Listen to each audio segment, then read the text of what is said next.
when I think about guys like yourself, and I've experienced it like as a fan on, on one side, those announcers that have been the voices of a program for so long, they become friends, they become confidants, they become counselors. Uh, have you ever been able to just kind of think about that role that you've had with thousands of people in Southern Illinois, as that guy that's their voice, their answer, their guy that is going to tell them really what's going on? That happened the most with baseball players, Harry. I think I certainly related quicker to baseball players than I did to the other two sports. I don't know why, but it seemed like there were more of those who played that sport, and there were a handful in the other ones. I hope that the players felt um, that I was available to do that, easy to talk to, could separate what should be on the air and what shouldn't be on the air. But at the same time, it was really important to me, Harry, that we present to the fans a ton of information about their players and their coaches and not overwhelm them with hype. It's Hmm. one of the struggles I have with today's business and college athletics and the business of broadcasting today. I think teams are better served with when their fans are informed than when they're hyped. Because then, when they're hyped, I think the expectations get out of whack, and then eventually the coaches can't possibly deliver. Fans don't understand why their teams aren't any better, and they understand why. And just because you give them information doesn't mean you diminish your product. And I think coaches and players are frequently afraid of that. There's usually a reason why. It's rarely luck, but there's usually a reason why teams succeed and teams fail. And I think when you have that kind of knowledge, my background was as a reporter, so that's how I came into that. Hmm. There's not much of that anymore, at least in the radio play-by-play business, and none at all in the television business. Guys are training, women are training differently for the job, and so. But I think that helps you as a confidant when you have experience and you have seen players who have done the same thing. Hmm. And it's why the director of operations on a basketball or a football coaching staff, or the trainer on a football coaching staff, or the strength coach on a football and basketball staff are frequently the most important person, because they've got a little bit. They probably have a little bit more of the players overall. It's probably worth more to them, the players' overall development, than it is Hmm. to the coach, who needs them to play the best to save his job and to win games. And so it can be that with a broadcaster. And certainly, in the end, the thing I'm going to remember the most are the people and the business. And when you're 67 years old, like I am, once this thing's over in 3 weeks, the average age of my friends is going to probably go from 40 to 60, simply because the players won't be in there. And who at 67, especially somebody in sports, isn't energized by the fact of being around the players? And that's another reason why you want to do a better job than you think you can do, simply because um, simply because of the people that are involved.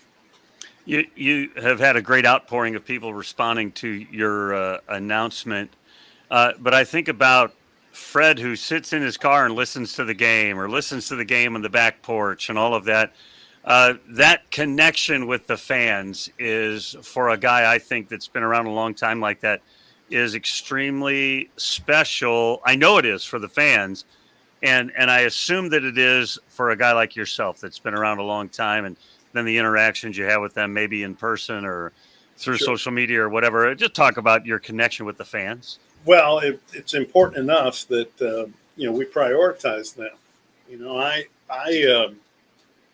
And when you prioritize the fan, you're saying that you are going to tell the fan the truth. Mm. The last thing I wanted was to hype SIU to the point where everybody thinks they can beat Duke, and they come out to watch Southern play, and the Salukis lose at home to a Division II team. Now, what good did that do? I wanted the team to actually be what it was, and because I think that can still be entertaining, and people can still buy tickets for that, and I think fans will cut a lot more slack when they know a lot more about their team, and they can adjust their expectations.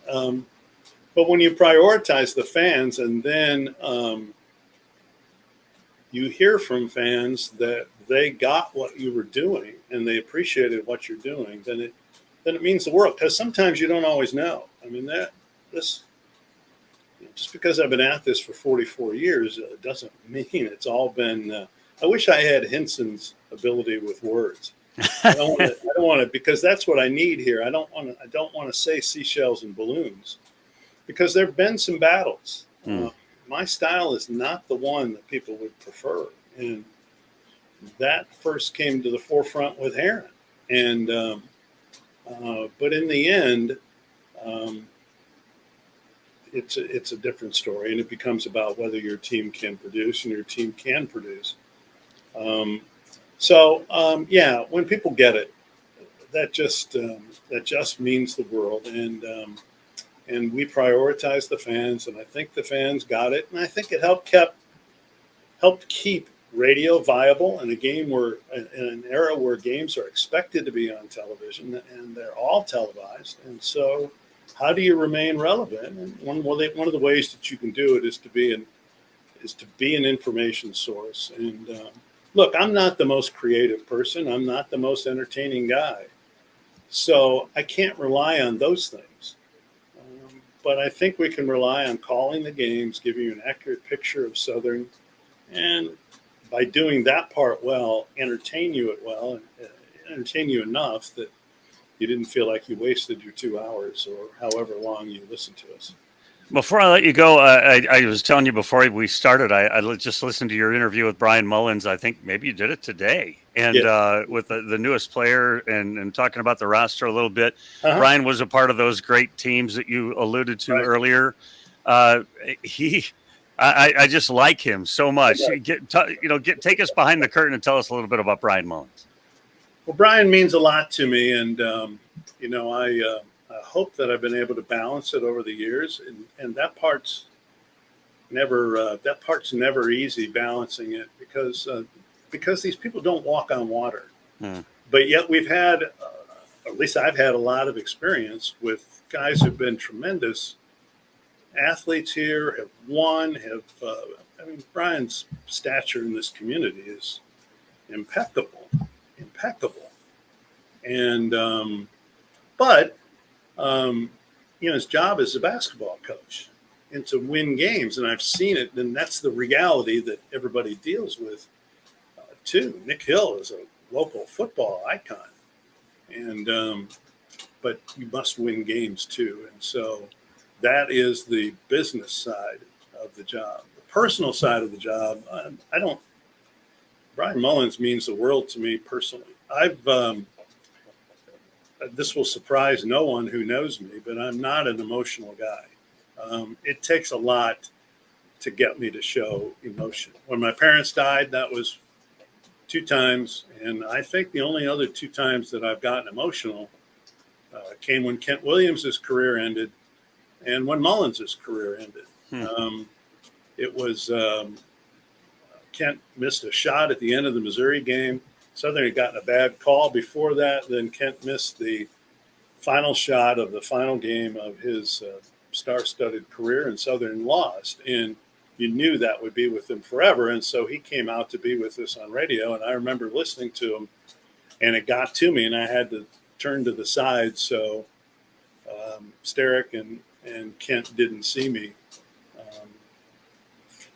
being emotional. And then Brian's ended on an injury. And I'll never forget standing by one of the entrances in a hallway. I think his father was there. I think Harold Bardot, who was Southern's athletic director at the time was there, and I'm interviewing him, and it's clear that he can't play again. Wow. And I remember turning to the side, and that was the second time, and the only two times that I've gotten emotional when being around a player or player around a coach. You can't discount these relationships, and they're human beings, and you know what they put into it. I think I know what Mullins is pouring into trying to get Southern back to the NCAAs. I know what this job did to Lowry and how you want to please. Barry Hinson used to always say that I'm a pleaser, and I think I don't know that he was always happy that he was a pleaser, and sometimes he needed to be a non-pleaser because at some point it becomes business on that side too. So yeah, that's what it means to be around. Hill the same way in football. It means more when you've done those games, and that's pretty special to do their games when they played. And it's not like they were just on the team; they're stars in this university, and now they've been the coaches too, or are the coaches too. The changing of the guard in the Missouri Valley. I think about Dick Lutke quitting and Gary Rima quitting, and you doing what you're doing. You've had some special relationships with guys around the league as well. Talk a little bit about some of those other announcers, Snell and the others. Well, Snell at Bradley is one of my good friends in real life, and he's my real life. And he's my best friend in the business. We can talk to, and we have talked to each other about everything. And so there is and he might be more emotional than you. That he is more emotional than me. Dick, all those guys. Art, the weekend that Art got sick from a mosquito bite. We were talking from Southern had beaten Northwestern that day in football in September, and they were in the game at Arkansas for 3 quarters, and we had listened to the part, especially the part where they were in the game on the way back, and so we were talking about that. Never even hinted that he was ill, and then all hell breaks loose the next day. A lot of different personalities, guys that. Like socializing, guys that don't like to socialize, a lot of different characters, a lot of different personalities.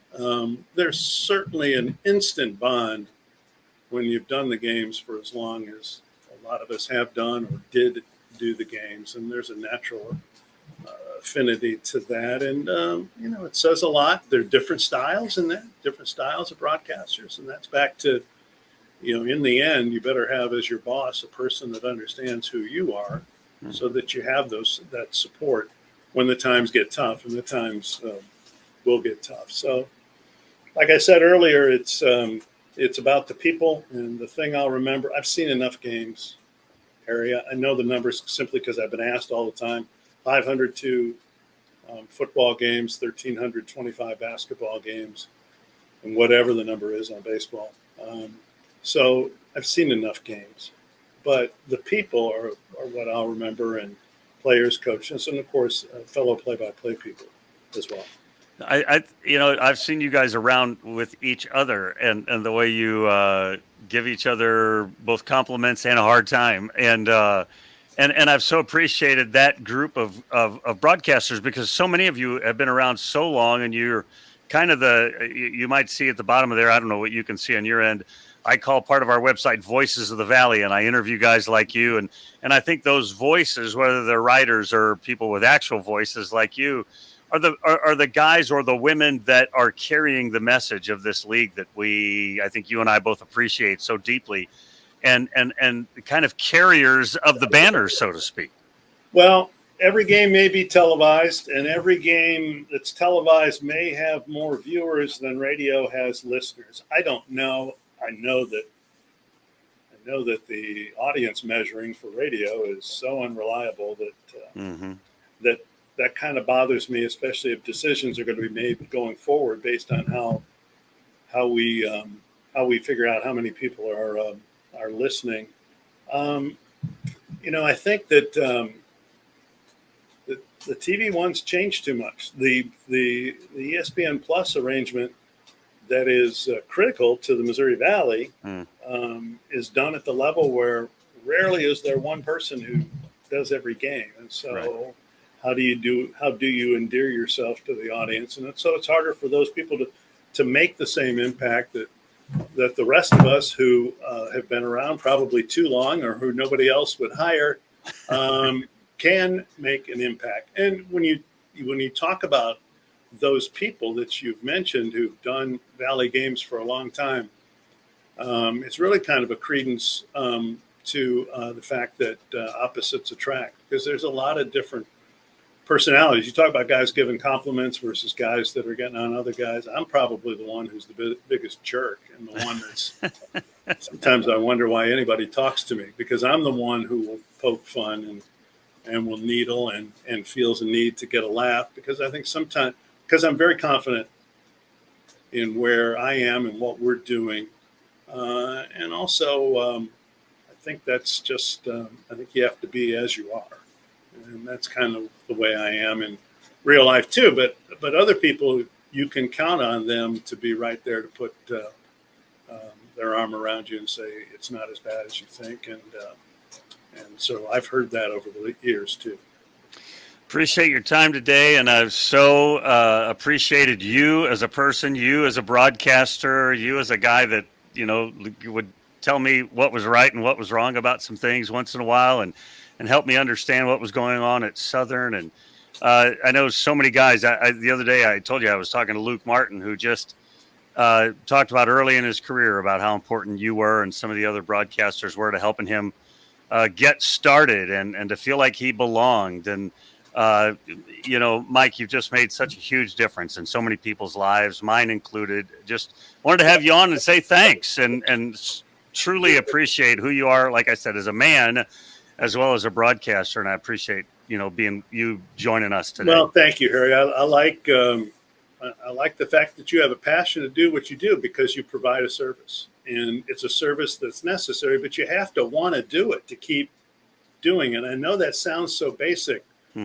but I'd like for the viewers and listeners to understand that there's plenty of people that do it half-baked, and you don't. You're still into it. You're still prepared, and that's so key. And I appreciate it. I'm very proud of what we've accomplished at Southern in radio. I'm most proud of the fact that we have 75 alums, going back to when I worked for the radio station and we had a sports department and people working for us. We have 75 alums who are in the business somehow.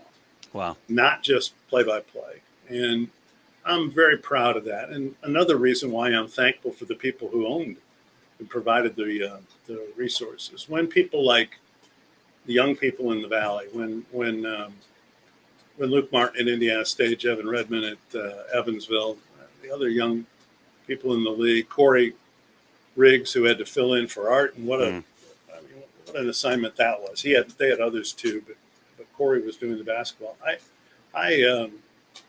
That means a lot, because I don't think Snell and Rima, I would speak for Haynes too. I don't think we had that.